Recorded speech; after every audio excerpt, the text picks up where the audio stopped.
I have seen everything. I have walked into houses where there's literally a taxidermy of a grizzly bear in the front door. Oh, nice. I've gone to a house where like every floor of the house had dolls, like, you know, those old school dolls, like the creepy ones. Like the ones that Their eyes. George Costanza's wife had? Oh, yes. And I literally, like, there was not one room in this house that didn't have so many of these dolls.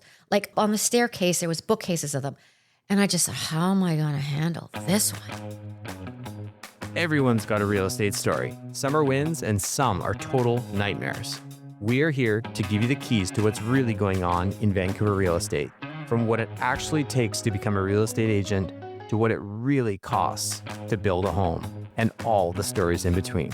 This is the real estate of things, where nothing is off the table and everything is negotiable. My guest today is colleague, friend, a lady in her team who we've been using for staging for a number of years with all of our listings coming up, things like that. Andrea Foxman, owner of Home Ingredients and Social Ingredients. So thanks for coming on. Thanks for having me. Yeah, this is fun. This is fun. This is going to be fun. Yeah. Like I said, we've been using you and your team for years and love the style of design you put together in the rooms and the whole homes and things like that. It's a huge component, obviously, of any listing, whether it's moving a couch and adding a picture or doing the whole house and, you know, kind of soup to nuts, the whole thing. So I always like to know and understand from your background, how did you get into staging? What was the path and what were you doing before staging and that whole thing? So before staging, I was in the film industry for about 11 years. I had my own agency. Loved that, but needed a change and always very passionate about home decor, home staging. I didn't actually know about home staging, but I was passionate about design, home decor.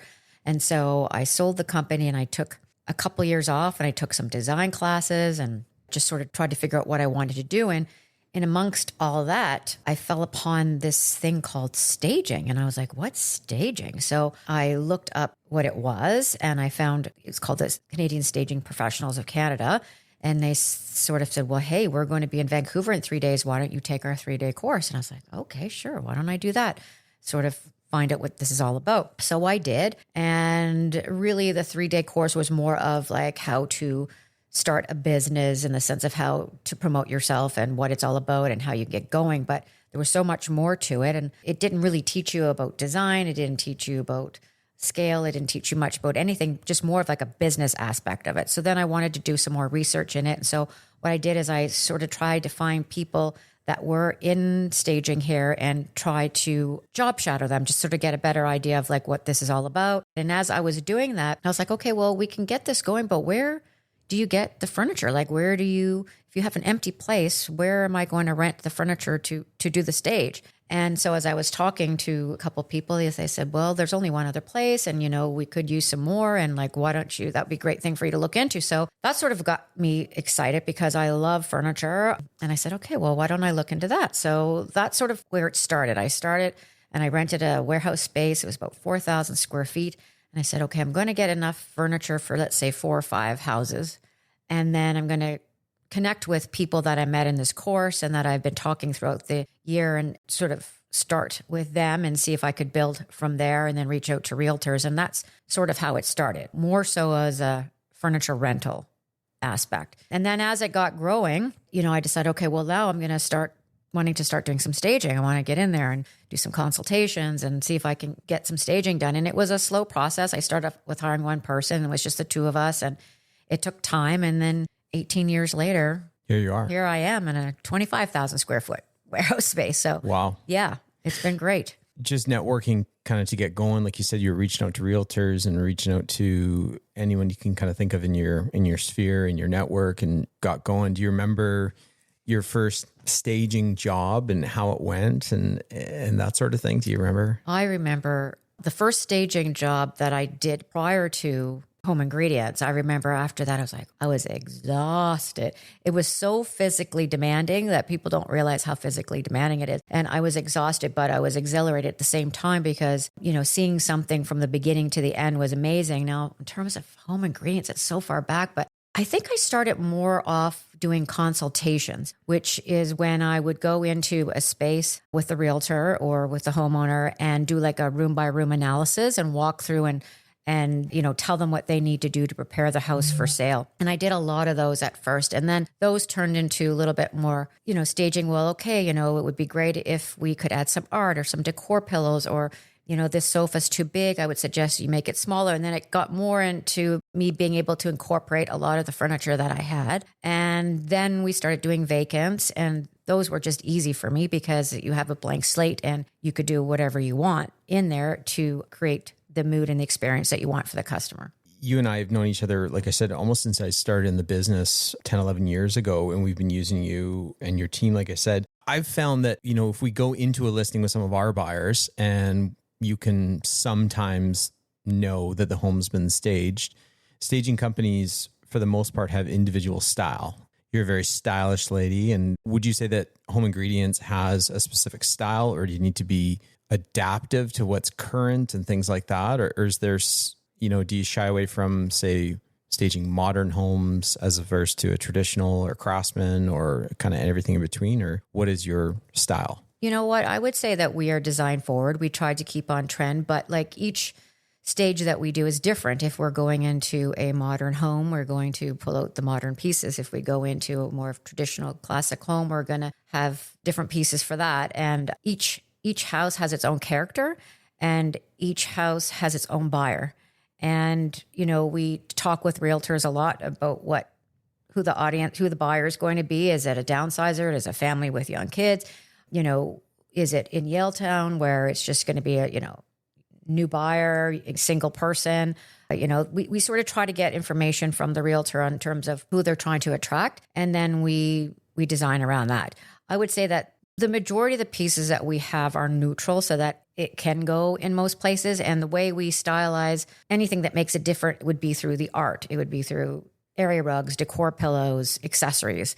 That's what can change a complete look of a room. That's why the realtors, have trust when anyone from our team walks in. They know that we represent them and that we care about their client as much as they do. We're there to sell the house and help you sell the house, and for them to get the most bang for their buck. Yeah, super well put. We had our photographer, Matt Greco, on a few weeks ago, and he had a point, kind of what you just touched on. And he said, I'm basically an extension of your brand. And that's really what we rely on and work together on and be cohesive with. I know that that's what we get from you, your team, your business, which is important. And the whole staging thing, I think there can be some misconceptions or some stigmas with it, because to paint a picture, when myself and Colin or anyone of the team sits down with some sellers and we've done our listing presentation and they make the decision that they're going to go with us and our team, they say kind of what's next, right? We set up a timeline for photography and floor plans and all these things. If it's a home that we think that, there's some furniture that should be changed or these sorts of things, we always suggest during that meeting, that initial meeting after the listing presentation, to say we should bring in our staging consultant, that being Home Ingredients, that being yourself. And sometimes there's a little bit of, I wouldn't say pushback, but I would say that some people kind of go, and they kind of think, do I need to spend that money? Because obviously they're paying for, moving costs. They're paying for, the taxes. They're paying realtors. They're paying all these sorts of things. But it seems like the staging, in some cases, some people might not immediately see the value in it. Yes, I mean, definitely some of them do. Most people, I feel, are very receptive of it. They appreciate us coming through, and sometimes the sticker price or sometimes things can hold them back. But what I would say is that, and I use this analogy all the time. I said, if you're going to sell your car, what are you going to do? You're going to go and you're going to get it detailed and you're going to clean it and you're going to do whatever you can to get the most value you can for that car. So why wouldn't you do that to your house? Most cases, well, not most cases, all cases, I know that when we finish doing a staging job, whether it's a partial, a full, whatever the case is, the reaction is amazing. Like it's, right. Oh my gosh, I didn't see my house like that. This looks so much better. Maybe I don't want to move. Oh, wow, I didn't think about putting the sofa over here or changing the location of that table or realizing that a smaller table is better in this area. Or they realize it once they see it, the value that is in it.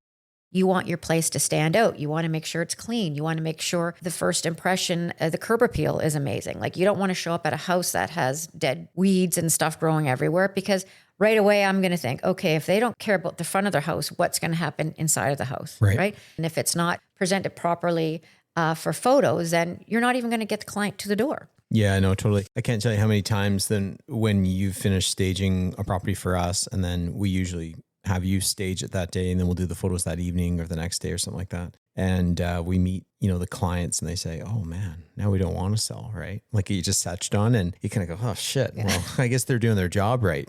But talking about busier markets, slower markets, obviously Vancouver right now in the fall of 2025, we're in a slower market. No surprise.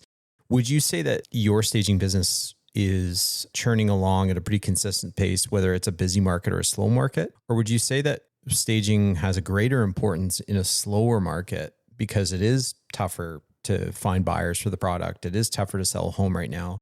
I always think that, okay, the market's slower. This is when they need us the most. And you do, because it's tough and, you want to stand out. But when it's busy, we're busy too, because, people now are going, okay, well, it's a busy market. We can sell, but maybe we can get more if you showcase, if, we stage a house and make it look nicer. Are we going to get more money? And the answer is yes, because if you, for example, walk into, let's say, a vacant property, and you walk in and there's no furniture in there, it feels empty. It's hard to envision yourself sort of living there. Like, is my sofa going to fit here? Is my bed going to fit in that room? People don't have that vision that maybe stagers or designers or someone with a good eye can understand.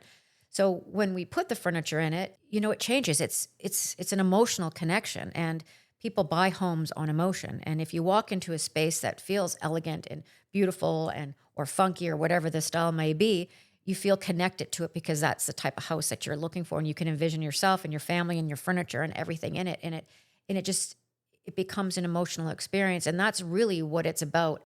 Yeah, no, and you talked about vacant spaces, and we've had some clients, they've moved out of their 2-bed, 2-bath condos. They've said, no, we don't want to pay for the, whatever it is, X amount for staging. And you come to market and kind of falls flat as a listing, right?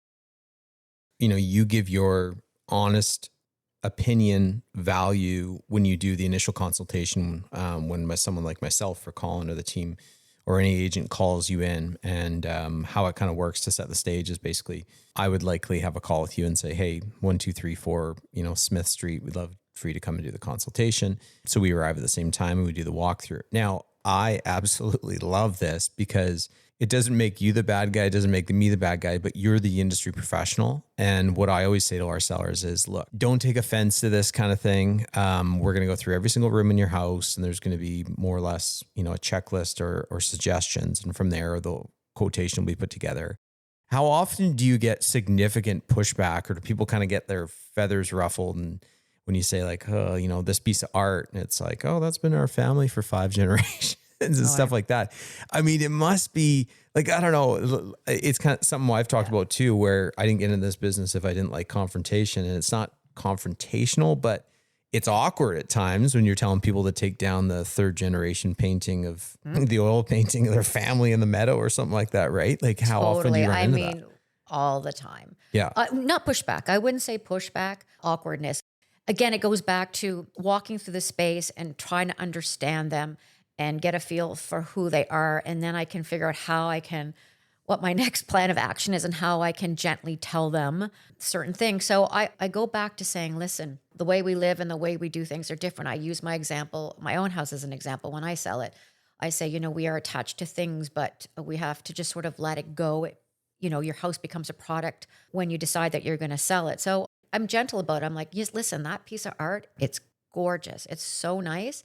But it's just too big for the space. Yeah. And I think if we bring in something that's a little bit smaller, it's going to fit this space. So, but maybe that piece of art might be good somewhere else. Right. And then we'll walk through and we realize it's really not good somewhere else. But you know what? It's so nice.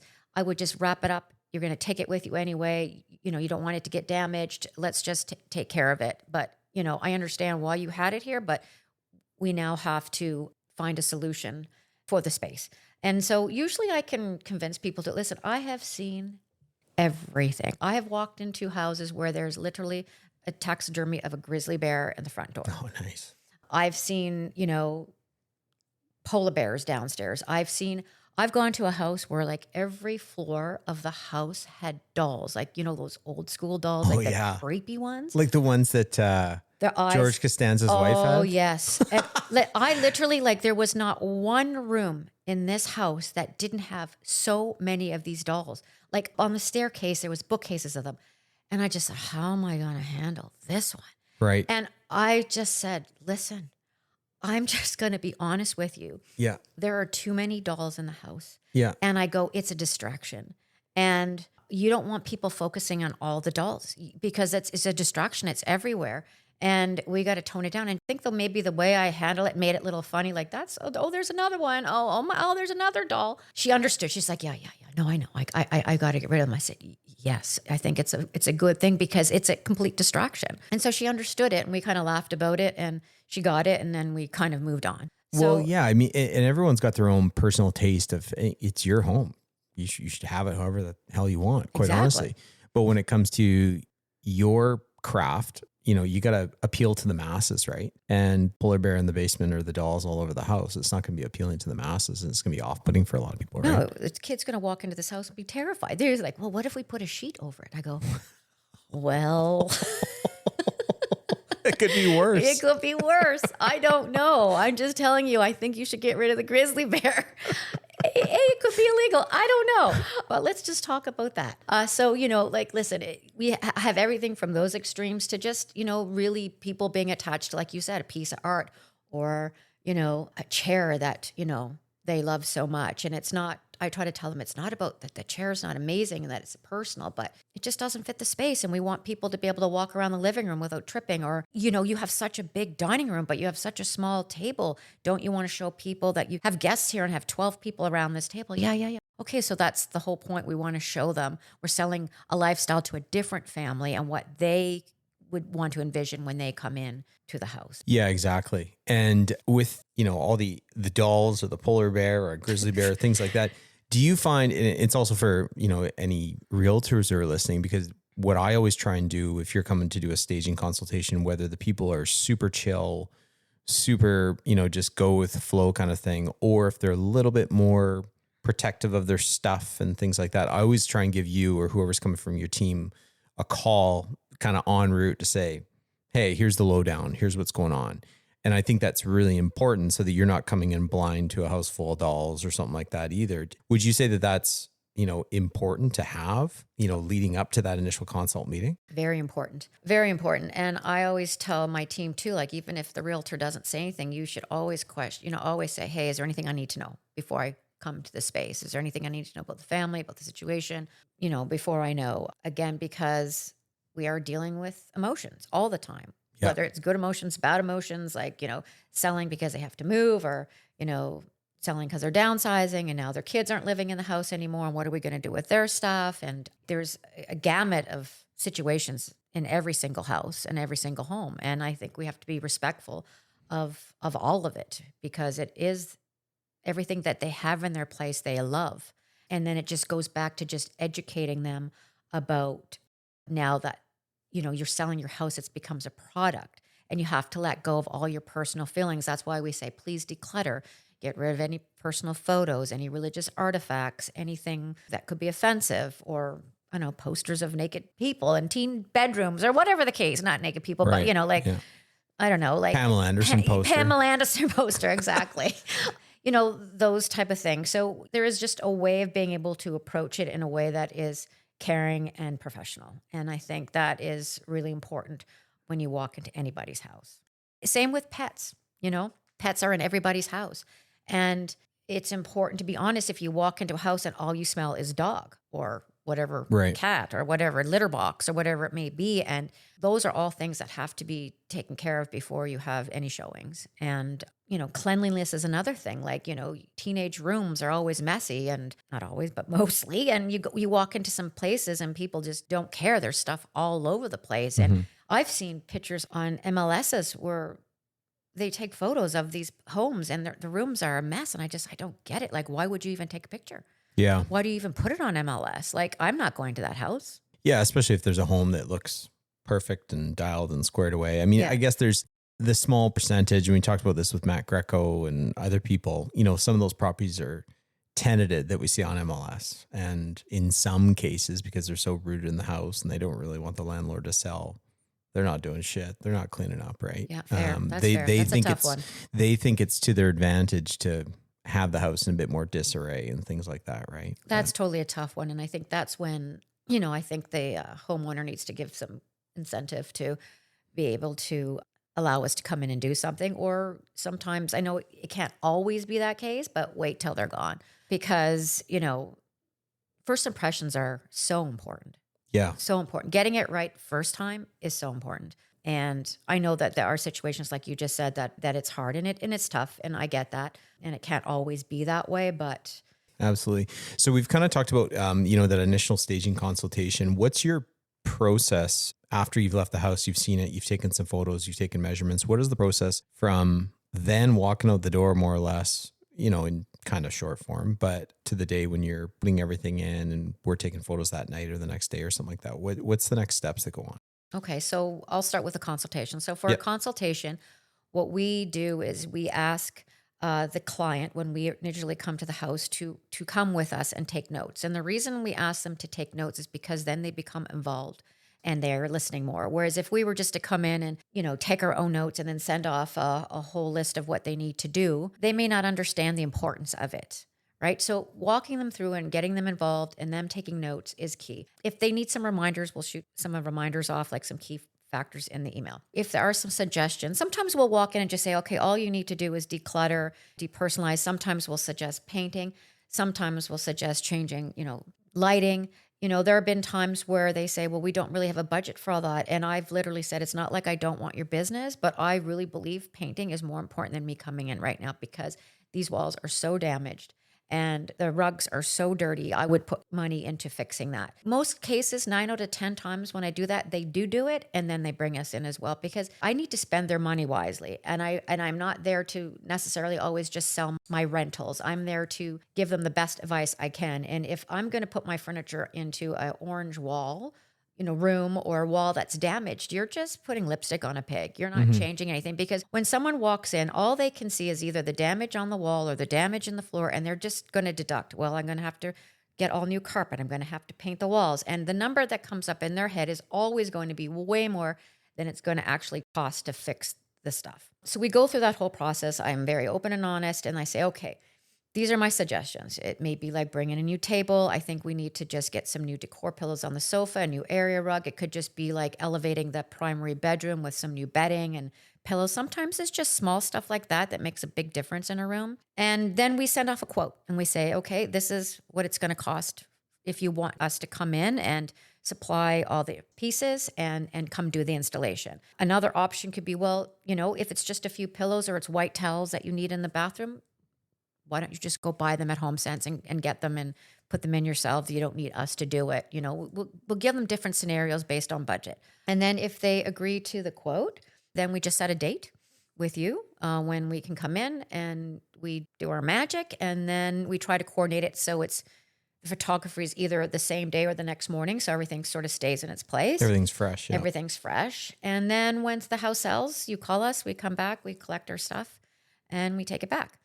You're a mover at first, and then you're putting all the knickknacks and everything else in, and then you're styling it, and you're kind of doing absolutely everything, soup to nuts, right? We're doing soup to nuts, whether it's a vacant or partial. So we get the contract. We go, okay, so now we pull all the big pieces. And then once we pull all the big pieces, then we go and accessorize. And then we pull all the accessories. We have these tables in our warehouse and we pull all the accessories. We put them on the table. We pull the artwork, everything, every accessory in every room, we put it in. Yeah, absolutely. I talked about how your furniture, when you come into a space, whether it's a Craftsman home or modern or whatever it may be, your stuff is always usually very on trend and very, to date, and the things you see in magazines and stuff like that. So I guess that begs the question that what do you do with elements in the warehouse once they're kind of out of style? Do you guys do like a warehouse sale or anything? Or we do. We do. Yes. Okay. We usually do them once a year in the summer, so we have space to do it.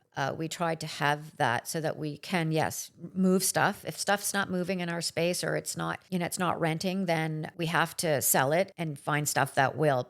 You still go out as the owner and person in charge of home ingredients and social ingredients. You still go out and do staging consults for, many of our clients. And if you're not available, Greg's done it or Lana, Yep. And they're all fantastic.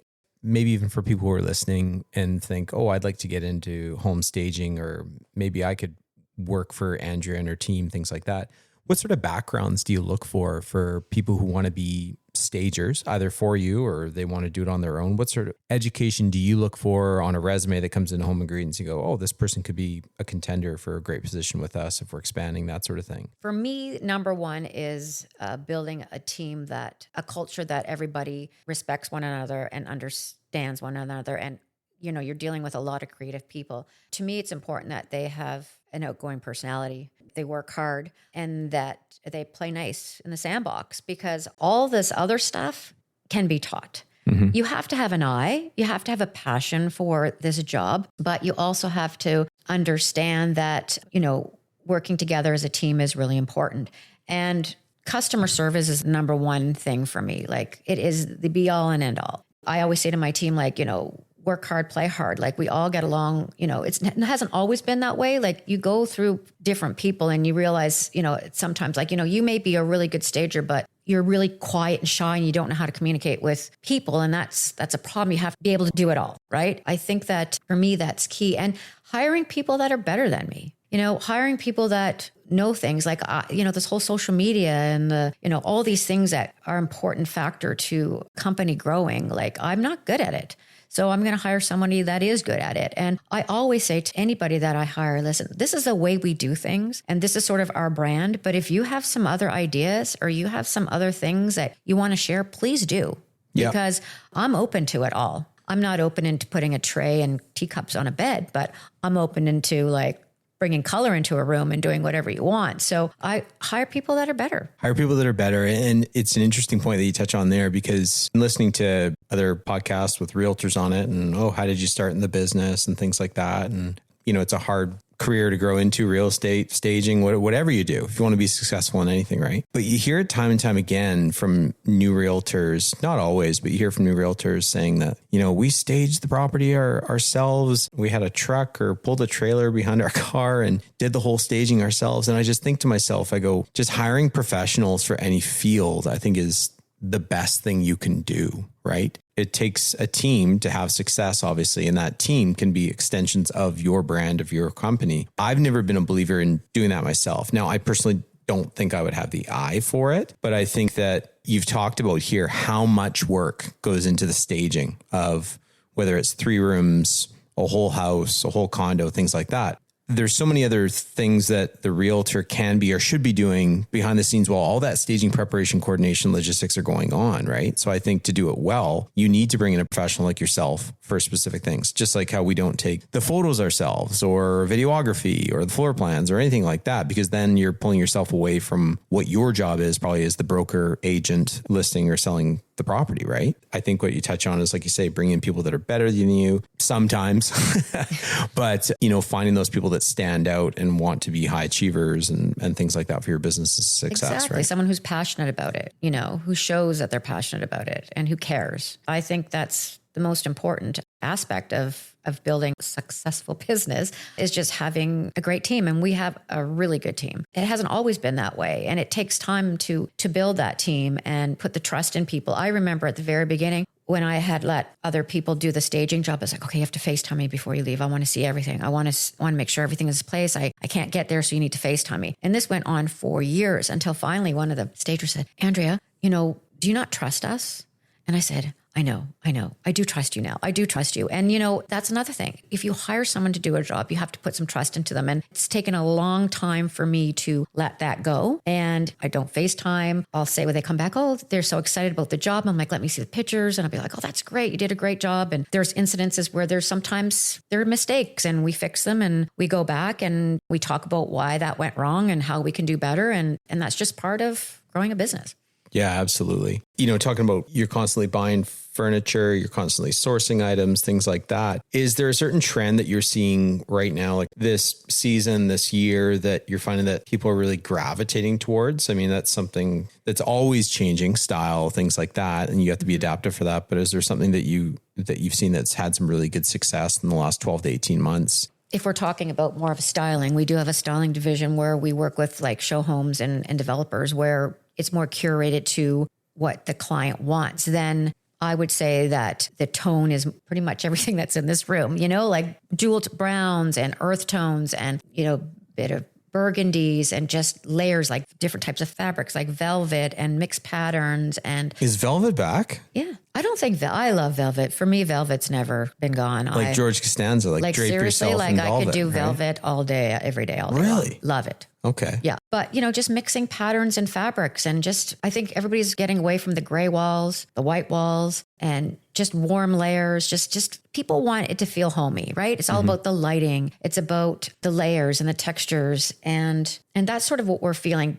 A lot of the times when we go into these empty new builds, it's always still white walls, which is great for a modern place. And we love that because you can make it modern and poppy, but it's hard to tell somebody, they just built this house. Oh, can you paint your walls? So we have to bring in those colors in the furniture and the accessories. Yeah. And that's something that Erica Winterfield talked about on our last episode is that, with a lot of the new construction that you see out there, not in all cases, but it's still the white walls, the black hardware, things like that. And if they have an interior designer, sometimes you can add more personality during that design build stage, as opposed to you come in and your hands are kind of already tied to a certain degree because it is what it is in terms of the physical space. And then you have to have, add some life to the space. And yeah, I would say that the majority of homes that we've sold clients into in the last 18 months, the ones that have really stood out have a little bit more of that kind of moody personality in certain areas, right? A lot of the stark whites and things like that have just kind of gone by the wayside. They just don't stand out as much, right? To have those furniture elements, like you say, that are a little bit more of what we're talking about here, I think is important. And, it's always changing, right? Which is the hard part, one of the hard parts of your business, and that you got to be adaptive with it all the time, right? Yes, 100%. Yeah. And I think that that's just part of, that's the fun part of the job is that we get to always, shop and find new things and pull things together. There's nothing more satisfying than taking empty space and just making it beautiful, or taking a space that homeowners have and, reinventing it in a way that, brings it 10 years to the house, you know what I mean? Just buy furniture. So it's so satisfying to see the end result. And that's what I love about staging compared to design. It's just like that instant gratification, Yeah. It's probably a pretty hard question to answer, but it's sometimes something that we get asked by clients when we're listing a home. They'll get a staging quote, or whether it is, like I say, 2 rooms or an entire house. Just for round numbers, they say it's, $5,000, right? And they say, well, Scott, Colin, what's going to be my return on investment on this, right? And that's, and like I say, I preface the question because that's such a hard thing to nail down. Because if it looks great, it's going to get more eyes. Does that equate to an actual ROI? Probably not. But in your experience with it, the homes that you're putting together, how would you kind of explain that to a client or potential client on the investment of staging in their home, get it sold? So there's a number of things. Stats are stats, and it depends where you look at. They say the average seller, they get 8 to 10% back in return. Sometimes it's more, but I would say that you have to also think about how long house is on the market. So say you invest $5,000 in staging and it sells the first month. Say you don't stage and now your house is sitting on the market for 2 or 3 months, 4 months, 5 months. How much money are you losing then, right? So, a perfect example is we had a realtor that we worked for took over a listing of a house that was on the market for a year. And she knew we work with her forever and she knows the value of staging. And we went in and we staged the place and it literally sold in 15 days. Another house we just did 2 weeks ago, a $7.5 million house. Well, those take long to sell in this market. It sold in 2 weeks. Sometimes we stage and things don't sell fast because it just isn't. It could be that, price is too high, or it's just that time of year, or it's not always going to be sold within the first month or 2 months. But from my experience, 18 years of doing this, it does sell faster. And you generally get a bit of a bidding war on the house. People will pay more for something that they see value in. And then a house that they can see themselves living in too, right? 100%. You show up in a suit and I show up in jeans and a blazer, whatever. Are you going to pick the guy in the suit, or are you going to pick the girl in the jeans and a blazer? Probably person that's dressed up a little bit more because you perceive it to have more value. Or dressed for the part. Dressed for the part. Like you perceive it to have more value, right? So if you walk into a home that looks amazing and well taken care of, and the front yard looks great and the furniture is clean and everything's in its place and it's tidy and it looks great, you think, well, these people really cared about their house, that they take care of their stuff. then I know that they're going to take care of their house. And it just says perception, and it's true. Yeah, no, absolutely. Absolutely. We've touched on it, and why we're sitting here, I'm a realtor, you're a stager. Would you say that the majority of your home ingredient side to the business is directly connected to or referred to from realtors? Or do homeowners, and they fully they can approach you if they're thinking of listing their house and say, reach out to you, but is it predominantly from realtors who create the referral? Yes, 100%. Okay. 90%, yes. 90%. Yes. And I guess, again, for if realtors are listening or homeowners or anyone, what is kind of the key to a successful relationship between stager and realtor? How does that kind of play a role in the process? I think it's just understanding our value and understanding that we're a team, that we both want the place to sell. It's in our best interest. Just building up a relationship of trust. Yeah. I know that realtors, when they know that I walk into a house to do a consultation, they don't have to be there. They trust me. Yeah. They trust that I'm going to be respectful. Any of our team is going to be respectful, that we know what we're doing and that they can trust us. And I think that's part of building their relationship and understanding that we do add value to your service and we work really hard in doing so. Yeah, absolutely. If I can't be there, I try and have Colin there and vice versa, things like that. And we have that absolute trust in you, but I want to prepare myself mentally too and know and understand and kind of see their reactions and kind of feel the situation out. We did have one that you had done for us. And then after, the client was like, oh, they suggested this and this and this. And then you're kind of the third party to the equation. Now, all of your staging advice in that specific scenario were bang on and perfect. But to get that information third hand, I think in a lot of cases, you're not really doing your job unless you're involved with every part of it. And it's not so much the trust thing that you're talking on. It's more just being your own eyes and ears for the understanding of the overall process of the market list and sell. 100%. Like I say, it's just good to know and understand, and it helps us be better at our jobs long-term too, because we're learning from you guys as much as, anyone, to hear what should be moved, what should be changed, different things like that too. 100%. I mean, ideally, we'd love you to be there. Yeah. That's our goal, is to have you or any realtor walk through with the client, with us. Yeah. But if you cannot be there, then usually I will say, like, if there's a situation where I felt that it was tense or they were like hesitant, then I will say, listen, they were really hesitant. They didn't really want to move this. We talked about it, but I just feel like I think we have to let that one go. We're going to have to keep that rug in there because they were adamant on not moving it. The communication between the realtor and the stager is very important too. Us being present for that process is very key. And I think a lot of the kickback with people who live in the space while they're selling it is, for us, that we hear is, where am I going to put it? What am I going to do with that? And that's where the pushback comes. Then where pushback comes. But then what I try to say is like, I understand, but like, and I used my example, like when I moved my place, I literally had to get a pod in front of my house and move a ton of stuff out because the way we live and the way we sell our house are different. And that's what they just have to understand. And then they have to understand that, timeline is another big thing. I know, I'm sure you get a bit of a pushback on that. Okay, we got to get on the market. It's now, let's do it. Let's have it happen. And it becomes overwhelming because sometimes it's a lot of stuff that they have to do.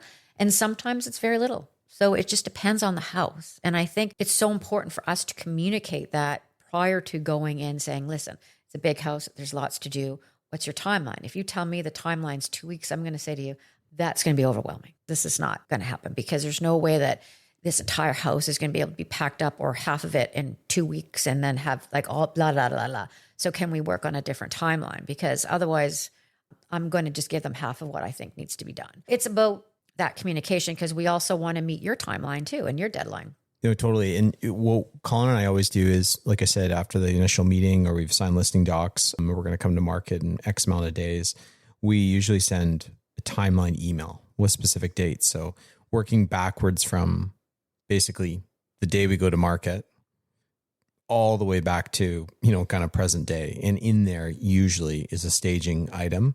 And depending on how the house looks based on your initial consultation, there's usually anywhere between 7 days and 14 days of quote unquote declutter and everything that's been on your suggestion list of things to get the home prepared for, right? 100%. And that's why I say bring us in as soon as you can. I think it's important that we just are in there from the beginning, because if you are on a timeline, then we want to give the client as much time as they can to to be able to prepare it and be able to check the stuff off that they can. Like, it's all about being part of a team. Like, sometimes you need to bring an organizer into a house to help organize packing it up. Or sometimes, you know, there's different people that we can pull from to help the clients and you achieve what you need to do to sell the house. Totally. You touched on, you know, the scenario where a home is, say, overcrowded with, you know, too much furniture, too many paintings, things like that. And sometimes the suggestion is made to get a pod, and most people know what those are. They come, they drop it off on your front lawn or your driveway, and you load all your stuff into it, and it's sealed and dry, and they take it away for X amount of days. And when your house sells or whatever, they bring it back. Sometimes, you know, people have said, oh, we get a pod, and some people are inclined to do that depending on if they don't have parking. Say it's a townhome in Moodyville or, you know, wherever it might be. They don't have the room, the space. But I want to get your thoughts, because if a home has an attached, detached 2, 3, 4, 5 car garage, what I've said to people is people know and understand it's a garage. And the garage, as we know, is a great place to put all your stuff. And if they don't have a lot of stuff in there, I always say to people, this is where people know that you can store stuff. So you may as well take all those over-cluttered items based on your consultation and put it into garage. What's your thought on garages, and should they be, do you mind? Because for me, when I bring in a buyer to a house and it's, say the garage is not like you can not open the door, but if it's full of stuff, I don't really mind that, and I can kind of see past it. So is that a good lesser No, I mean, I would rather be in the garage than in the house. Yeah. And I think if it's in the garage and it's put away nicely and you can open up the door, then even better. But yeah, 100% use the garage. Sometimes if there's a spare room in a basement of a house, I'll say store your stuff in there. And the main floor and the primary bedrooms are the key areas to stay. Okay. Let's say you're going to an open house. You're looking for a new house. What are the first things that you notice when you go into an open house? Anytime I go into a house, I always put myself in a position as a buyer. That's just how I'm the buyer. What am I looking for? So the first thing again is curb appeal, right? Front door. If, you know, paint your front door. It doesn't take much. If your door's old and whatever, just paint it or do something fun, poppy with it. Put some fresh flowers, potted flowers. All year round, you can put something in your front door to make it look nice. Front door is first impression. And lighting is key as well. I'm looking for a house that's clean. I'm looking for a house that's tidy. I'm looking for a house that has, you know, if it has style and it's got nice, good quality furniture, great. That just elevates the space. I love things that are eclectic. Like, just because you have a traditional sofa doesn't mean you can't pair it with a modern chair. You have to keep the client's personality in there. It's so important not to strip that away when you come in. Like I said, when we're listing agents on a house, some buyers will come in for a private showing or they'll come through an open house. And sometimes we've had the comment, oh, I want to be friends with these people, right? Based on some of the artwork. And again, your process is you want to be appeasing to more or less everyone. Yeah. But at the same time, have some personality to it and create, you know, an experience for someone they can picture themselves living there. And then sometimes, you know, like a lot of times you have families and you have kids and people don't want to spend the money on expensive furniture and chairs and tables because they're going to destroy it, right? When they're toddlers. So then, you know, like, this house is a $7 million house, but their dog chewed up the table. The kids spilled stuff all over the chairs, and you homeowners know that. They know that, okay, I have kids and I have dogs and I have all that kind of stuff. And we get it because that's how we live. But if you're trying to sell a $7 million home or a $1 million home, you have to replace that stuff. Yeah. Yeah. It's a part of it. It's a part of the process, right? Yeah. Declutter. That's another one. Declutter is the biggest. Declutter's the biggest. Declutter. Declutter, clean, and depersonalize. Yeah. And refresh. Paint is such an inexpensive way of changing a house and making it feel new again, right? And again, it goes back to all the things that you know that you need to do in your house. So either you're going to do it or the new owner is going to do it. Going back to, it's going to cost me this, it's going to cost me that. Now it's going to, in their mind, they're thinking it's going to cost me $50,000 to do all the things that I can see that need to be done. Where is, if you would have done it yourself, it might have been 25. So now you've saved yourself money, right? The more the client walks in and has to check off all the things that they have to do, the less you're going to get. Want to talk about, I guess, your arch nemesis in the business, that being AI, artificial intelligence, and virtual staging. So, you know, why I'm not a believer in it is because, yeah, sure, in some cases, the photos can look good, great, depending on the quality of the virtual staging. But everything that we've discussed here is initial feeling when you walk through the front door or come through the condo door into the space, and you have that initial feeling, emotion of what the space is. You don't get that with virtual staging, obviously. I understand why people want to do it, because you want to get people in the door. And, you know, going back to the very beginning, like your MLS pictures are what's going to get people through the door. They're not even going to drive by your house or the place if they're not attracted to what they see in these pictures. So sure. So it gets the people in the door. They get into the door and then they're like, oh, it's just a blank wall. And the thing is about virtual staging is that they're not designers. They don't understand scale. You know, we've walked into places that have been virtually staged. It'll show like a bedroom with a bed, a nightstand. And I remember, and there was an occasional chair. They virtually staged it. And then they eventually called us and we came in and staged it. We're standing in the room. It was so small, that room, that there's no way a bed, a dresser, and a chair was fitting in there. It's a misconception if they don't understand scale and if they're not designers. So you can put whatever you want into a virtual stage, but if it doesn't fit a room, then it doesn't fit a room, and it's misleading. But more importantly, it goes back to like having that emotion when you walk into a space, right? You know, selling a lifestyle. Switching gears a bit, you have social ingredients. So this is pretty cool because, you know, furniture rental places, there's tons of them out there. What I find is that they're pretty generic. What I have seen of the social ingredient side is it's quite curated. It's very thought out. Where I've seen it is an event you and I have gone to for years at Music Heals at the Commodore. Yes. Dave Barnett's foundation there, which is such an amazing cause. I'd love to hear kind of more about that side and what type of events you're pursuing or where you're seeing that your social ingredient side is being used the most. Well, the reason I started Social Ingredients was when I had a big birthday. I found a space to rent, but it needed furniture. And there's only really one other place in town that rented furniture. There was nothing. I ended up having to buy stuff for my own party. And I was just like, okay. So that sort of got me thinking. I was like, well, I'm in the rental business. This is crazy. Like, how can you not buy event furniture that has some life and some style and stuff? So that's sort of where it kind of came from. I started it probably about 9 months before COVID. And then, you know, I had to shut it down. And time during COVID actually gave me and my manager the time for Social Ingredients to sort of say, okay, let's spend this time to design stuff that we actually want. So for 2 years, we spent the time, we went across seas, we got fabrics, we worked with suppliers, and we started getting containers coming in.